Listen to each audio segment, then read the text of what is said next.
Good evening. Let me ask you, first of all, Abiy Ahmed said from the start that this would be a short conflict. In your view, then, is the war now over? I think what we can say fairly safely is that this sort of first, let's say, conventional phase of war is over.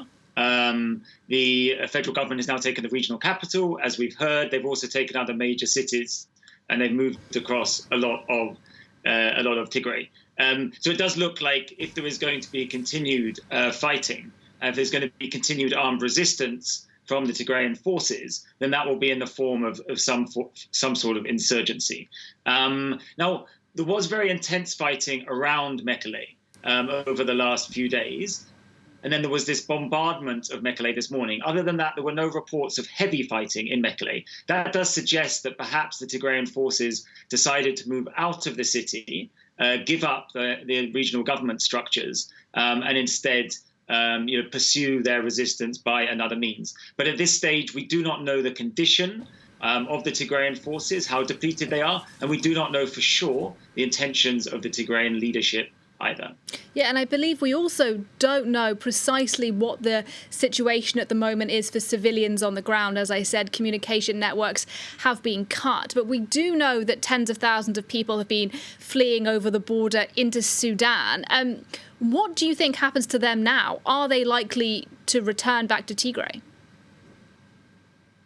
Well, what's happened here is that's in West Tigray. And so it's mainly citizens from West Tigray that have fled into eastern Sudan. In that area, there's actually been something of an occupation or a reclaiming of territory by factions from the region to the south of Tigray, Amhara. So perhaps because of that, it's unlikely that those civilians would want to return home, those refugees. What we do not know really is about the conditions in central Tigray, where there are the other main towns, Aksum, Shire, Adwa. They have been overtaken by federal forces, and they are in control of the federal forces, but we do not really know what the condition is in those towns at the moment. So possibly as the federal government establishes control, there will be more access, and we will get a better understanding of the picture on the ground across the region.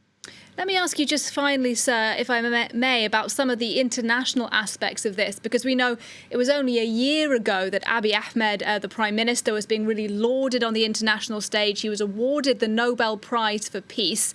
Now, though, it has looked like he's led his nation into war. Do you think this conflict has tarnished his reputation abroad? It's certainly a major challenge to Ethiopia's international reputation. We've seen allies express concerns about the humanitarian situation, about the plans, the fears that there could have been major bombardment and urban warfare in Mekelle, which would have cost many civilians' lives. That didn't materialize, of course. I mean, from the federal government's perspective, they say they're conducting a law enforcement operation. They say that the Tigrayan leadership caused this war. So there, as with anything, there are two sides to this story. Ultimately, what we're looking at, though, is a very difficult political transition in Ethiopia. And one of the difficult challenges was managing the loss of power for Tigray's leadership, which occurred at the federal level when Abiy came to power. And that has resulted in a conflict. So it's really the failure to create a new political settlement and peacefully manage the transition that has led Ethiopia into conflict. All right, William Davidson, thank you very much.